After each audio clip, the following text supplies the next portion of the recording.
Today, I will be talking about the new Japan East Asia Network restructuring announced by Ocean Network Express, commonly known as ONE, which will take effect from fiscal year 2026.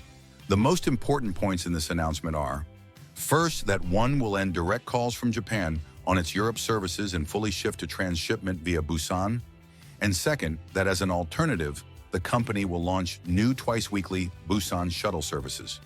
Today, I would like to take a deeper look at the reasons behind this change and how it may reshape Japan's supply chain going forward. Let's begin with the core of the announcement. Until now, ONE has operated so-called pendulum services linking North America, Europe, and Asia in a single loop.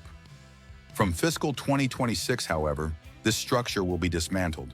The North America service will be separated and rebranded as PS1, operating as a Japan Direct shuttle service to improve reliability and schedule stability. On the other hand, for Europe-bound cargo, ONE will discontinue direct calls to Japan. Instead, it will introduce dedicated feeder services connecting Japan and Busan, Japan Shuttle East and Japan Shuttle West. These services will operate twice weekly, linking Japanese ports such as Tokyo, Nagoya, and Kobe with Busan. Japanese export cargo will be moved to Busan first, and then transshipped onto mainline vessels bound for Europe. So why has ONE decided on such a major network overhaul? The biggest reason is schedule reliability. While pendulum services are efficient in theory, they have a critical weakness.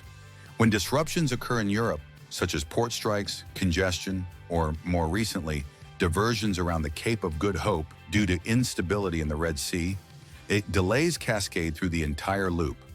Those delays eventually spill over into North America services and Japan origin cargo, creating a domino effect across regions.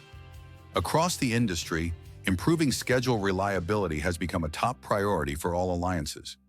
By separating the higher-risk Europe leg, ONE aims to protect the schedules of its North America services and its intra-Asia network. Another important backdrop is the broader realignment among global carriers. Hapag-Lloyd has exited the alliance and formed a new partnership with Maersk under the banner of Gemini Cooperation. Gemini is also built around a strict hub-and-spoke model with transshipment concentrated at major hub ports. In other words, reducing the number of direct port calls and relying more heavily on feeder networks is becoming a global trend in container shipping. What does this mean going forward? For shippers, the main concerns will naturally be lead time and connection risk. In response, ONE has prepared Europe-bound mainline services from Busan, including the FE4 service, which offers direct sailings to destinations such as Rotterdam. By feeding cargo into Busan via twice-weekly shuttles and ensuring tight connections, ONE states that although transshipment will be required, overall transit times will remain broadly in line with current levels. The key question, however, is how smoothly those connections in Busan will actually work in practice. Busan is a highly capable hub port, but it is not immune to congestion during peak seasons or weather-related disruptions.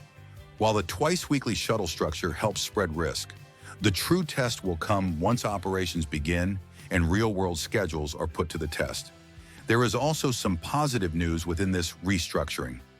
As part of its efforts to strengthen access to growth markets, ONE will introduce a new service called JTI, providing direct connections from Japan to India and Pakistan. This aligns with ongoing supply chain shifts such as China Plus One strategies and diversification away from China. For companies trading with South Asia, this represents a clear improvement in both service quality and convenience. In conclusion, from 2026 onward, Japan's major ports may increasingly shift from being direct call ports on global trunk routes to functioning more like large feeder hubs. This is not necessarily a negative development. Rather, it reflects a trade-off aimed at securing greater schedule reliability and operational certainty in an increasingly volatile global shipping environment. That's all for today. Thank you very much for listening.